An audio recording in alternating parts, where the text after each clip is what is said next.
Hi, my name is Karla Kim, and the title of my piece is To Cristina, My Person.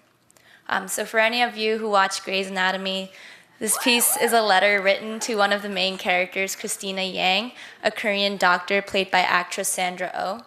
The show, for those of you who don't know, is about a bunch of doctors and their dramatic lives. And after this season, Cristina is leaving the show. So this letter is dedicated to her and what she symbolized for me, and how for me, Cristina was more than just a character. Dear Cristina Yang, I wish you could see the surgery I'm watching. It is a train wreck. Those were the first words I heard you say, and I immediately fell in love.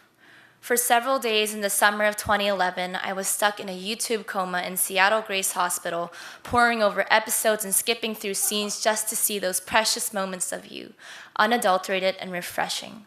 After a week of blurry viewing, I realized that I had just finished 7 straight seasons.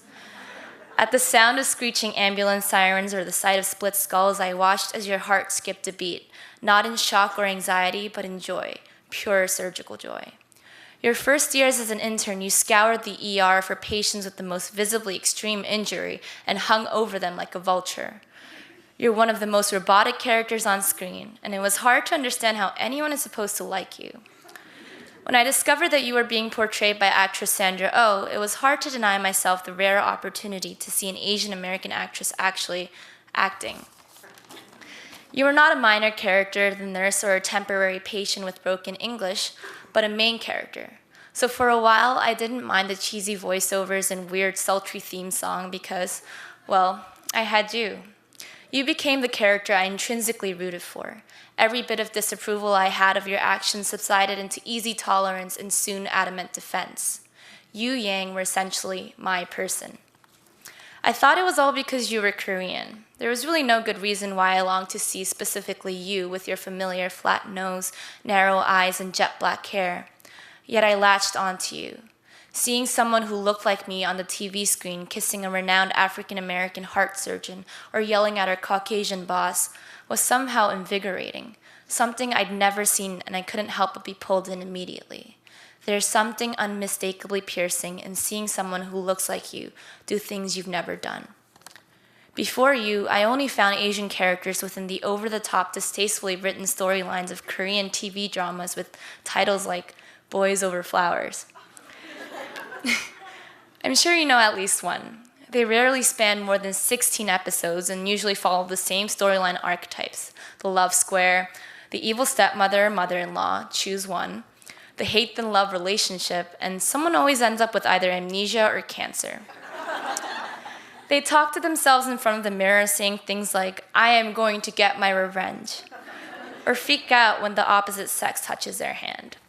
Before finding you, I bore through each drama. Although I have to constantly fix my eyes on the English subtitles on the bottom of the screen, there's a certain connection between these characters and me, made concrete by the same language and similar facial features. You and I can't easily find this in Hollywood.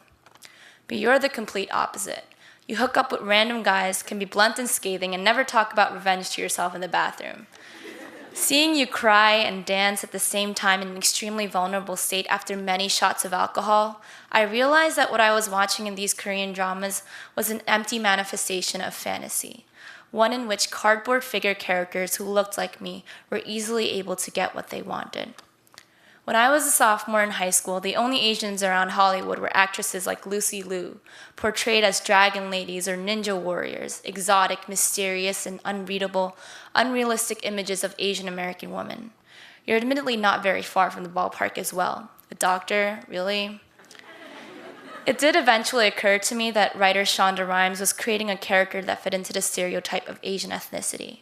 You're work-driven, goal-oriented, a graduate of Stanford Medical School, unable to express emotion, calculating, often socially inept, in some a full-blown stereotype of our Asian ethnicity.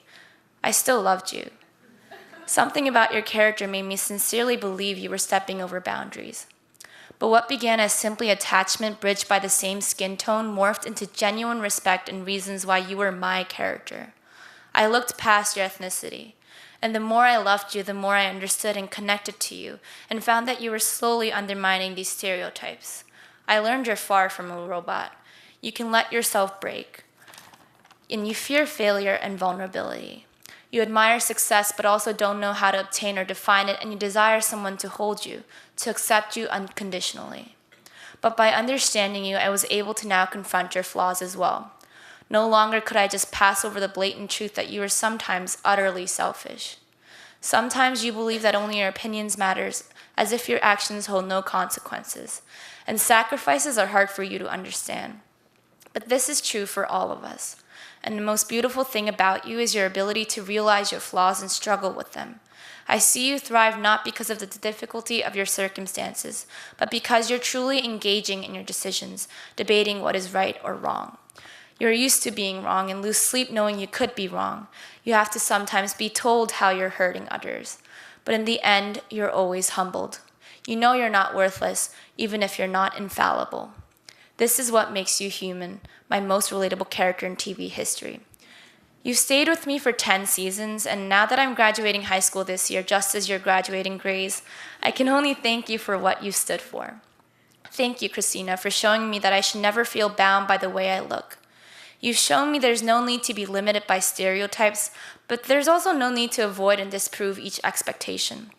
Thank you for showing me that I should never feel as if I have the potential to be certain things but not other things, and that I should never feel anything less than capable.